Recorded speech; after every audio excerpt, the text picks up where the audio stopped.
নমস্কার, আমি রোহিত। আজকে আবার নতুন ভিডিও নিয়ে এসেছি। আজকে গেছিলাম আগরতলা জগন্নাথ মন্দিরে।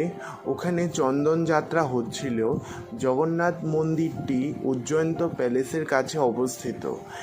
আপনারা মন্দিরে ঢুকেই জগন্নাথ, বলরাম এবং সুভদ্রার দর্শন করতে পারেন।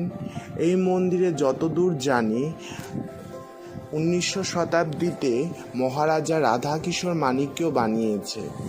আর এই মন্দিরে অষ্টভুজাকৃতি 4টি তলা রয়েছে।